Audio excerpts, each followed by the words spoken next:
Today we bring you two major developments from South Sudan. This development, they are attracting attention both inside the country and around the world. The first story focus on the ongoing court case involving suspended petroleum minister Puot Kang during his latest appearance in court.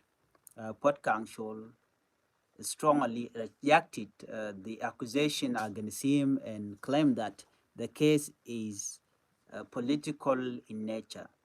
The second story, we will look at the response of the South Sudan government after criticism from the United States concerning the country political situations and the continuation of the United Nations sanctions. Before we proceed, please, I would like you to help the channel by subscribing, turn on the notification bell so whenever we upload a new video, you can be notified. Let begin with Honorable Puot Kang claim court case is politically motivated. According to this report, suspended petroleum minister Puot Kang Chol appeared before a special court in Juba on Monday and made several strong statements regarding the charges against him. Speaking during this court session, Puot Kang said he believes the legal case against him is not about justice. Instead, he argued that it is being driven by political interests and tribal considerations. According to Honorable Puot Kang, the court process is being used to pursue political goals while appearing to be a normal legal proceeding. According to the minister told the court that the accusations against him are connected to wider political disagreement within South Sudan ruling political system. According to Puot Kang claimed that some individual in government wanted him to publicly separate himself from the SPLMIO party and its leader, first Vice President Dr. Riek Machar. He stated that he was offered the possibility of freedom if he agreed to reject his political party and its leadership. However, Honorable Puot Kang said he refused to do so. Because of this decision, he believes he became a target. The suspended minister also argued that he and the other accused individuals are not being persecuted because they committed crime. Instead, he believed they are being punished for refusing political pressure. According to Honorable Puot Kang, the current situation is linked to disagreement over the implementation of the 2018 peace agreement that ended years of conflict in South Sudan. Puot Kang claimed that some powerful individuals view certain reform in the peace agreement as a threat to their interests. During his statement, Puot Kang also criticized the use of security institutions against opposition figure. He said opposition members are facing difficult choices. In his view, they can either accept political demand and secure their freedom or refuse and face arrest and persecution. Honorable Puot Kang said he and his colleague choose to stand by their belief rather than surrender to political pressure.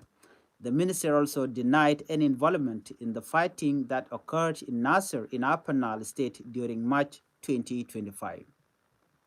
Puot Kang told the court that he had no connection with the young fighters who attacked a military base in the area. According to him, the reason behind the conflict had already been explained publicly by leaders connected to the Nuer White Army.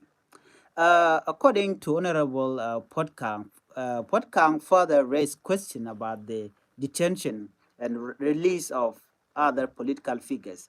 He pointed to the case of peace-building minister Stephen Parkour, who was reportedly detained briefly before later being released. Honorable Puot Kang questioned whether political loyalty may have influenced who remained in detention and who was allowed to go free. At the end of the court session, the presiding judge announced that proceedings would continue in the coming days. The court is expected to continue questioning Honorable Puot Kang as the trial moves forward. For those following this case, it remains one of the most closely watched legal and political development in South Sudan. Honorable Puot Kang is among several individuals facing serious charges connected to the Nasser incident. The charges include allegations such as treason, terrorism, murder, crime against humanity, and destruction of property. Prosecution have accused force linked to the SPLMIU and Norway army fighters of attacking government troops during the Nasser conflict. The prosecution alleged that hundreds of soldiers were killed and that military equipment worth millions of dollars was either destroyed or captured. However, the accused continue to deny the allegation. As the trial continues, many South Sudanese citizens are watching closely to see what evidence will be presented and how the court will reach its final decision. Before we move on to our second top story, I would like you to help Changfied YouTube channel by subscribing, turn on the notification bell so whenever we upload a new video, you can be notified. Let's move on to our second top story. South Sudan reject U.S. criticism and call for sanctions to end. Well, in another important development, the South Sudan government has responded strongly to recent criticism from the United States. The reaction came after the United Nations United States renewed sanction and an army embargo against South Sudan. Government officials say they disagree with comment made by American representatives regarding the country leadership and political progress. Speaking on behalf of the foreign minister, officials say South Sudan value its relationship with the United States and appreciate the support America has provided over many years. At the same time, the government said it believes some recent statements do not accurately represent the situation on the ground. According to the foreign minister, President Salva Kiir Mayardit remained committed to implementing the peace agreement signed in 2018. Government officials say the president continued to support peace, national unity, reconciliation, and political dialogues. The ministry acknowledged that South Sudan still faces many challenges. These include economic difficulties, humanitarian concern, and weaknesses within state institutions. Officials also pointed out that regional instability and global economic pressure have made these challenges even harder to address. Despite these problems, the government said progress has been made in several areas.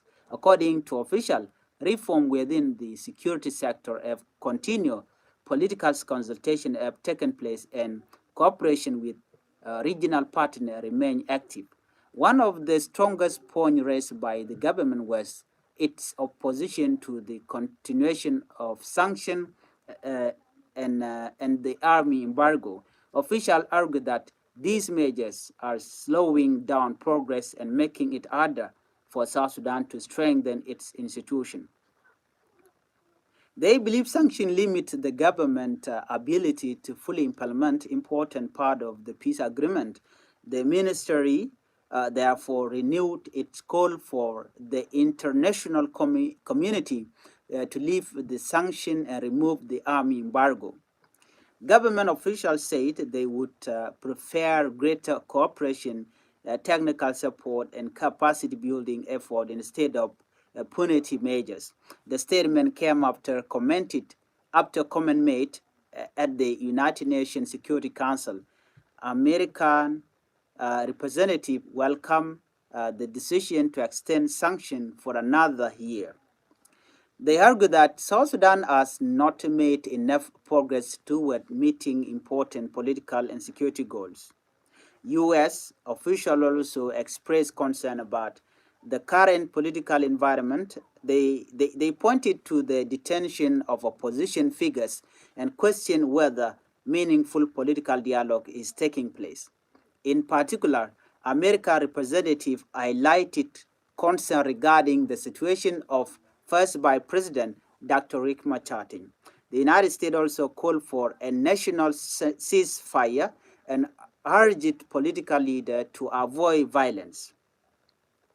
Furthermore, American officials encouraged the government to focus resources on improving the life of ordinary citizens. The sanctions against South Sudan have been in place for several years. They were first introduced because of concern about violence and delay in implementing peace agreement. Since then, the measures have been renewed repeatedly despite the requests from the South Sudan government for their removals. The debate over sanctions remains one of the most important issues in South Sudan's relationship with international partners. Supporters of sanctions argue that they encourage accountability and peace. Critics argue that they slow development and make it harder for government institutions to grow stronger. As discussion continue, the future of these measures will likely remain a major topic in both national and international politics. Well, in conclusion, these two developments show that South Sudan continues to face important political and legal challenges. The ongoing trial involving Honorable Puot Kang has raised serious questions and strong opinion from different sides. At the same time, the disagreement between South Sudan and the United States over sanctions highlight continuing tension regarding the country's political future. As events continue to unfold, we will keep bringing you updates and analysis on the stories that matter most. Thank you for watching. Before you go, if you are new to Changfied YouTube channel, please make sure you subscribe and hit the notification bell so whenever we upload a new video, you can be notified. Thank you for watching.